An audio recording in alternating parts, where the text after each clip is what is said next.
Kung pakiramdam mo nahuhuli ka na sa buhay, gusto kong sabihin sa'yo na hindi. Pagod ka lang. Hi, my name is Thomas. Isa akong cancer survivor, runner, student, at ngayon gumagawa ako ng mga proyekto para sa mga communities na tumutulong sa ibang tao na makita kung ano pa ang kaya nilang gawin. Pero bago ang lahat ng yun, dumaan din ako sa panahon na ang hirap makita kung may bukas pa ba para sa akin. May mga araw na ang kaya ko lang gawin ay bumangon. May mga araw na kailangan kong magsimula ulit. At minsan hanggang ngayon, nahihirapan pa rin ako. Kaya kung pinapanood mo to habang pagod ka, naliligaw, pakiramdam mo wala ka pang napapatunayan, gusto ko lang sabihin sa'yo na sapat ka. Hindi mo kailangan ayusin ang buong buhay mo ngayong araw. Huminga ka, gawin mo lang ang kaya mo, at tapos bukas, subukan natin ulit. Peace. Ayan naman! Ito na nga! Ma-inspire tayo sa napakagwapong batang ito! Talaga naman, kaninong anak po ito? Ang husay-husay, ha? I-welcome natin po sa LTE para i-share ang kanyang health and fitness journey. Thomas Santos. Thomas, Hello good po. morning! Good morning! Ilan taon ka na, Thomas? I am 24 years old. 24, pero mukhang ano lang to, nasa college lang si Thomas.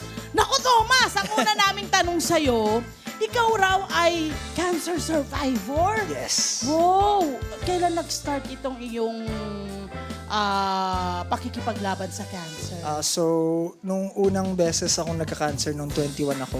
21 years old. Tumatakbo na ako noon, pero parang Anong lifestyle mo noon? athlete na talaga ako. So, Okay, sumasayo ako, water polo, okay. swimming. And then, nung pandemic, tumatakbo ako. And then, kala ko nga nung una, parang overtraining lang.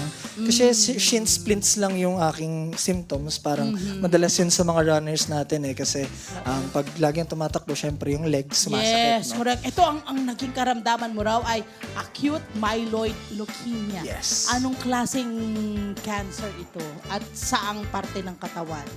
So, cancer siya ng bone marrow. Wow. And usually, ang pinaka-naapektuhan nito ay yung immune system natin. No? So, nawawalan tayo ng panglaban sa mga normal infection, yung mga ganun. Correct. So, Delikado kang ma-expose sa Yes. mga lahat ng virus, kahit man lang simpleng ubo, Yes. sipon. Yeah. Delikado for you. Gaano katagal ang naging paglaban mo sa sakit na ito? So, 2 beses kasi ako na-diagnose. So, nung una, nung second year ako, Okay. and kinailangan kong tumigil sa pag-aaral kasi, syempre, mahirap yung pagpapagamot. And then, bumalik ako ng mahal school. din yun, ah. Opo, sobrang mahal po. Mahal din yun. And ang nalaman ko na need mo raw magpa-bone marrow, isa pang mahal. Bone marrow transplant, isang pang mahal na proseso. Yes. Yung bone marrow transplant, ginawa namin to ng 2023.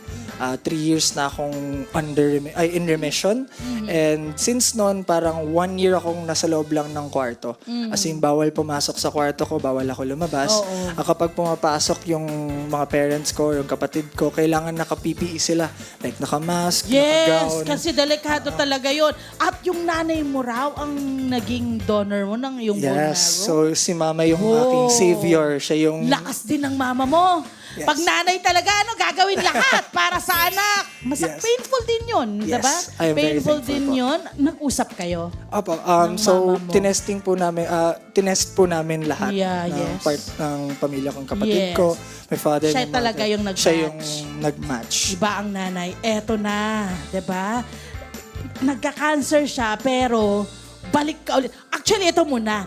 Habang nagpapagamot ka, habang naggagamutan, nagpapagaling, nagpapalakas ka, nagko-content create ka na talaga. Parang Opo. meron ka na raw mga ipinopost na mga positive na mga Yes.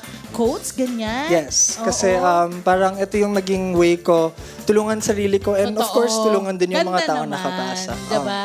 Ang makabasa ng mga ganitong positibong bagay mula sa taong dumaraan sa matinding pagsubok, nakaka-uplift din yun ng pakiramdam sa mga taong Yes. nakakabasa, no? Yun ang pakiramdam. Pati ikaw rin pala, nakaka-uplift ka rin. Eto, nung gumaling ka na finally, or lumakas ka na, bumalik ka ulit sa mga race? Naging aktibo ka ulit? Yes. Okay, anong klaseng pagiging active ulit ang ginawa mo? Siyempre, matagal kong hinabol yung pagiging athletic. Siyempre, sa correct. pinaka nagpapasaya sa akin. Oo. And nakita ko yung running community ngayon na sobrang lakas, sobrang ganda. That's why hindi lang actually pagiging... Bakit pala yun? Bakit running ang nagustuhan mong parang sport? Kasi dito sa Pilipinas actually lumalaki na yung running community. And Yan. parang dito kasi makikita mo may sense of belonging. Pwede kang Oo. pumunta sa run club. Actually, isa and- yan sa nakapagpapahaba ng buhay. Yes. Yung sense of belongingness and then may komunidad. Yes. Oo. And then, anong nangyari sa'yo? Gaano katagal ang naging proseso mo para full na lakas na yung maibigay mo dito sa mga ginagawa mong aktibidad? Halos umabot din ako mga 2 years. Yes, syempre, tama kasi, yun, tama yun. unti-unti ko din siya ginawa. Hindi biglaan kasi Hindi talaga. mali din yun. Diba? Kasi pag nung binibigla ko siya, lalo lang ako nagkakasakit. Correct. Okay. And then, ano yung naitulong sa'yo ng running mo again? Nagkaroon ka ng komunidad, syempre yung health mo, ano pa yung mga naitulong sa'yo? nito? Syempre, marami silang natulong sa akin kasi sila yung community na nandun. No? So, nag-host sila actually ng Support charity sa'yo. run. Oo, tapos Para nag-send sa'yo? Opo, nag-send sila ng video na get well soon, Thomas. Ganun. So, yeah. Yun yung sinasabi ko na kapag meron kang komunidad, meron kang support system. Yes. At hindi lang minsan sa suporta ng sa emosyon, 'di ba? Kundi pati sa pinansyal, pwede rin, 'di ba? Nakakatulong din sila. Okay, member ka raw ngayon ng isang running club at creative director pa ng isang grupo. Paano ka naman napasali dun sa running club at paano mo naman nabuo yung sarili mong grupo na to or pagiging director mo sa isang grupo na to? So, yung pangalan po ng run club ko ay Easy RC or Easy Run Club. Okay. Matagal na po akong with them. Simula pa lang po nung after ko magka-cancer at gumawa ako ng content.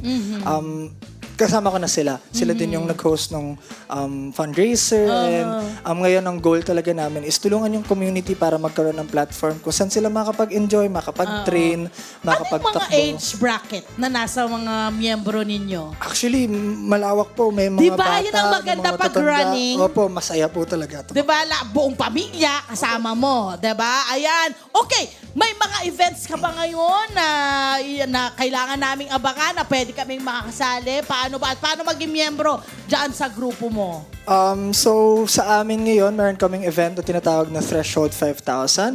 Sa October 10 ito, visit nyo lang yung page namin para makita nyo kung paano sumali. And actually, dito lang kami sa may Pasig and you just really have to show up. No? Talagang magpapakita lang kayo para makita na sumama kayo sa amin. Hindi nyo kailangang mag-sign up or anything. Magpakita lang kayo and takbo tayo. Yan! Maraming salamat, Thomas, sa pag-share ng iyong journey to recovery at pagpapakita sa amin na lahat nadadaanan lang. Nadadaanan. Huwag tumatambay. Huwag tumatambay. Kailangan dadaanan. Hello po mga Kanet 25! Si Kuya Tony Pet po ito mula sa Love, Tony Pet and Everything. For more Love, Tony Pet and Everything updates, just click on our subscribe button and follow us on our Net25 social media pages at Net25 TV and at Net25 Entertainment Facebook. Magkita-kita po tayo!